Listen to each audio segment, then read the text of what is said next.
Hello বন্ধুরা, আমি অনির্বাণ, তোমাদের friendly gardener and welcome back to another video. তো বন্ধুরা, আবার একটা সুন্দর রোববারের সকালে অনির্বাণ চলে এসছে তোমাদের সবার প্রিয় মুশকিল আসান নিয়ে। সারা সপ্তাহ ধরে তোমাদের পাঠানো বাছাই করা প্রশ্নের উত্তর আমি দিয়ে থাকি এই মুশকিল আসানে প্রতি রোববারের মতো। এই রোববারও কিন্তু তার ব্যতিক্রম নেই। আর বিগত 2-3 দিন ধরে বেশ মাঝে মধ্যেই বৃষ্টিপাত হচ্ছে, এই নিয়ে অনেকের প্রশ্ন আসছে। তো সেই নিয়ে প্রথমেই কিছু কথা বলি। তো অনেকে জিজ্ঞেস করেছে যে এই বৃষ্টিটা কি গাছের জন্য খুবই ভালো, এই বৃষ্টিটায় গাছের বৃদ্ধি খুব ভালো হয়, এক্সেট্রা এক্সেট্রা। প্রথমেই বলি এই বৃষ্টিটা গাছের জন্য কতটা ভালো বলার আগে বলবো, শীতের যাবতীয় গাছ, যত রকম গাছ, তাদের জন্য খুবই মারাত্মক। শীতের গাছে যদি এই বৃষ্টি জল পড়ে তাহলে নিঘাত সেই গাছ ক্ষতিগ্রস্ত হবে, গাছ মারাও যেতে পারে। বোঝা গেছে? বাকি যত সব গাছ আছে সেই গাছের জন্য অবভিয়াসলি বৃষ্টির জল তো ভালো হয়। এখানে আরেকটা প্রশ্ন আছে, এক দিদি আমাকে করেছে যে সে অ্যাডেনিয়ামে শিকড় কেটে ছাদে রেখেছিল, বৃষ্টি জল পড়ে গেছে। আমি একটা কথা বলছি, আমি যখন অ্যাডেনিয়ামের ভিডিওটা দেখিয়েছিলাম শিকড় কাটা, আমি কি বলেছিলাম যে শিকড় কেটে ওটা খোলা আকাশের তলে রাখতে হবে? আমি বলেছিলাম ছাওয়া জায়গায় শেডে গাছগুলোকে শুইয়ে বা দাঁড় করিয়ে যেরকম খুশি হোক রেখে দিতে। এবার একটা শিকড় কাটা হয়েছে, তার মধ্যে যদি প্রচুর বৃষ্টিপাত হয়, বৃষ্টির জল পড়ে, অটোমেটিক্যালি সেই গাছটা তো ক্ষতি হবেই, তাই নয় কি?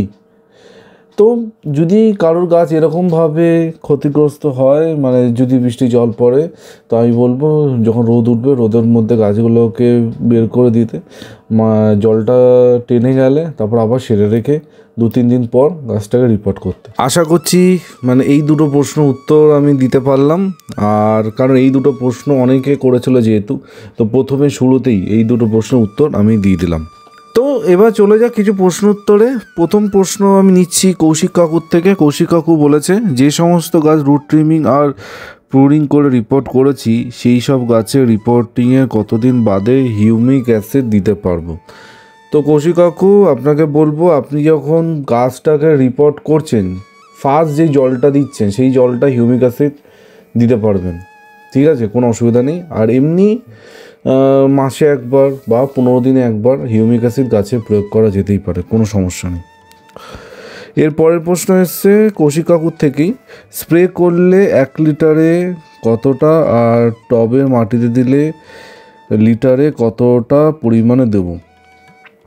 স্প্রে করলে 1 লিটারে 1.5 ml, আর যদি টবের মাটিতে দেওয়া হয় তাহলে 1 লিটারে 3 থেকে 4 ml মেশানো যেতে পারে, ঠিক আছে?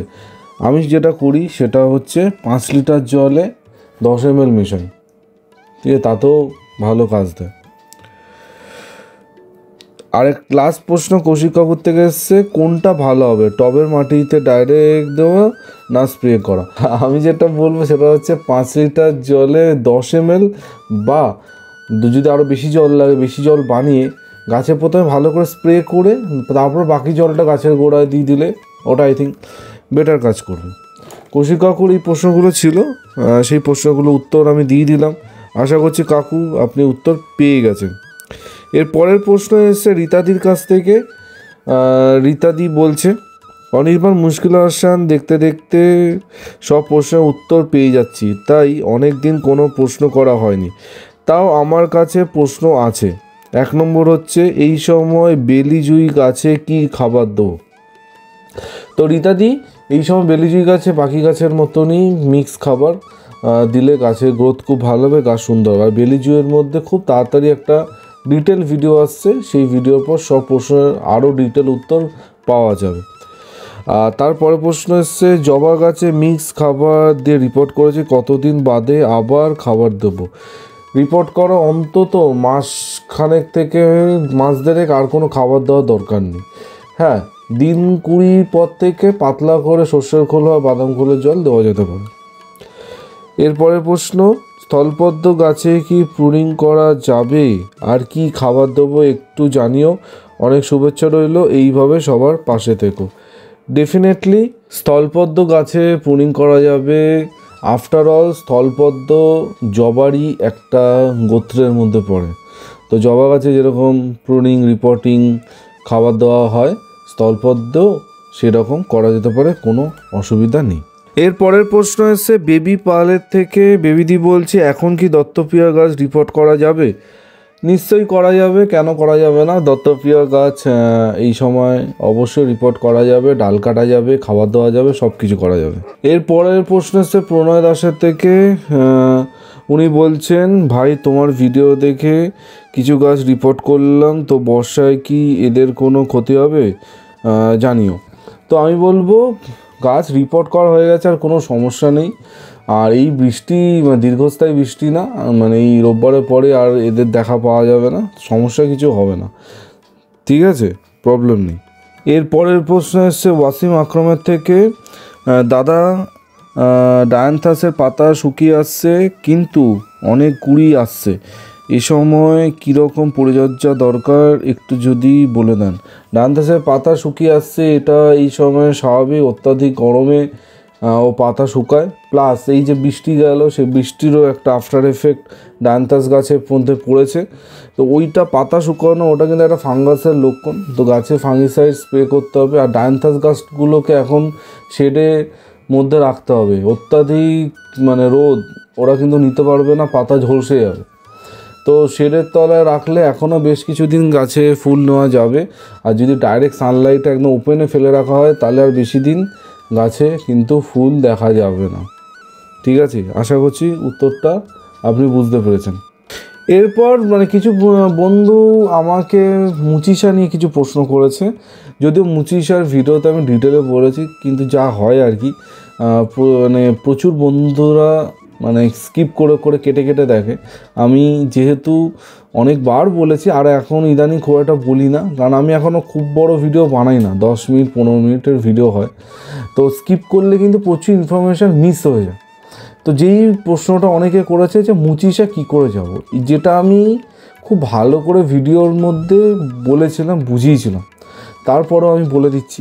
মুচিসায় বাই রোডে যেতে গেলে প্রথমে ঠাকুরপুকুর যে রোডটা আছে, জোকা বিবাদীবাগের যেই মেট্রো স্টেশন আছে, সেই মেট্রো স্টেশনে মানে গা ধরে গেলেই স্বামীনারায়ণ মন্দির, সেই স্বামীনারায়ণ মন্দির ক্রস করে কিছুটা গেলেই বড় কাছারি বাবার মন্দির।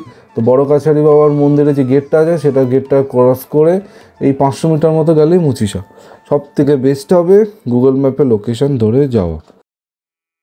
এছাড়া বাই ট্রেনে যদি কেউ যেতে চায় তাহলে বজবজ যেতে হবে। বজবজ থেকে বজবজ স্টেশনে নেমে সেখান থেকে বিভিন্ন যানবাহন উপলব্ধ আছে, সেইভাবে যাওয়া যায়।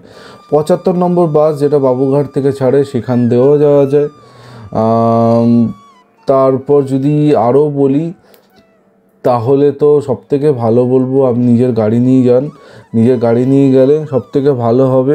আর এসব বাসে ট্রেনে গেলে কী হবে, মানে গাছ কিনে শান্তি পাওয়া যাবে না, সেই গাছগুলোকে নিয়ে আসা খুব চাপ হবে, ঠিক আছে।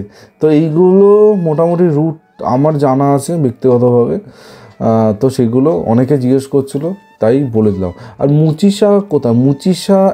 মুচিসাটাই একটা জায়গার নাম, সাউথ 24 ডায়মন্ড হারবারের খুব কাছে। মুচিসা থেকে ডায়মন্ড হারবার মানে হার্ডলি 20-25 কিলোমিটার হবে। তো মনে সাউথ 24 একটা জায়গা আছে মুচিসা, ঠিক আছে। যা যা প্রশ্ন মুচিসা রিলেটেড এসছে করে উত্তর দিয়ে দিলাম। আরেকটা প্রশ্ন অনেকে করেছে সে গার্লি স্ট্রিট নিয়ে। গার্লি স্ট্রিট কীভাবে যাবো, গার্লি স্ট্রিট কখন খোলা থাকে, আমি জানি এইগুলো প্রশ্নগুলো যারা করেছে তারা একদমই নতুন বন্ধু, আমার চ্যানেলে একদম নতুন। গার্লি স্ট্রিট শ্যামবাজারের একটা মানে কি শুধু গাছ বলে না, ওখানে গাছ, পাখি, মাছ, খরগোশ, মুরগি থেকে শুরু করে সব পাওয়া যায়। আর ওইটা খোলে হচ্ছে শুধুমাত্র রোববার একদম আর্লি মর্নিং থেকে। তো আমি তো একদিন দেখছিলাম মানে সন্ধ্যে 7টা বেজে গেছে, তখনও গার্লি স্ট্রিটের লোক মানে রীতিমতো লোক গাছপালা কিনে ফিরছে। মানে আমি কোনোদিনও দেখিনি সন্ধ্যে 7টার সময় অত লোক, কিন্তু সেই এই কিছুদিন আগে আমি দেখেছি গার্লি স্ট্রিটে এত লোক। তো গার্ল স্ট্রিটে মানে যদি কেউ যায় বেস্ট টাইম যদি ভালো গাছ কিনতে হয় তাহলে তাড়াতাড়ি যেতে হবে, আর যদি সস্তায় গাছ কিনতে হয় তাহলে দুপুর 12টার পরে যেতে হবে। ঠিক আছে, দুরকম অপশান আছে। অনেকে আমাকে আরও প্রশ্ন করেছে যে অ্যাডেনিয়াম গাছে শিকড় কাটার পর কতদিন রাখা যাবে। তো এই প্রশ্নর কিন্তু উত্তর আমি ভিডিওর মধ্যে বারবার দিয়েছি, কিন্তু তারপরেও বারবার প্রশ্নগুলো এসছে। তো মিনিমাম আমি বলবো যেটা হচ্ছে 4 থেকে 5 দিন অ্যাডেনিয়ামগুলোকে শিকড় কাটার পর রেখে দেওয়ার পর সেই গাছগুলোকে রিপোর্ট করে দেওয়াই মানে ভালো। এবার কেউ যদি ভুলে গেছে বা কাজের চাপ প্রেশারে করতে পারছে না, তাহলে কিছু করার নেই। অ্যাডেনিয়াম নিয়ে সমস্যা কিছু নেই, খালি ওই গাছগুলোকে শেডে ছাওয়ায় রাখতে হবে, তাহলেই হবে।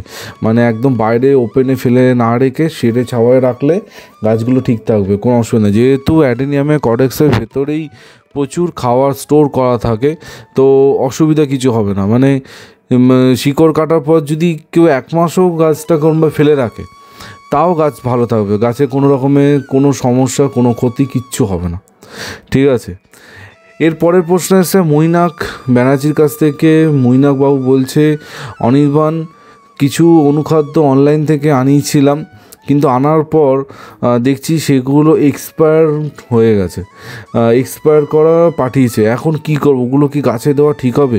প্রথমে আমি বলবো যে আপনি যখন অনলাইন থেকে আনিয়েছিলেন নিশ্চয়ই কোনো ট্রাস্টের ওয়েবসাইট থেকে আনিয়েছেন, তো সেই ওয়েবসাইটের সাথে কন্ট্যাক্ট করুন, বা যদি রিটার্ন পলিসি থাকে ইমিডিয়েটলি রিটার্ন করুন। মানুষের যেরকম এক্সপায়ারি ডেটের ওষুধ থাকে, গাছেদের ক্ষেত্রেও ঠিকই তাই। গাছ বলে যে হবে না এরকম করে না, তো ওষুধগুলো ফেরত পাঠানো বা অনুখাদ্যগুলো ফেরত পাঠানোর ব্যবস্থা করুন।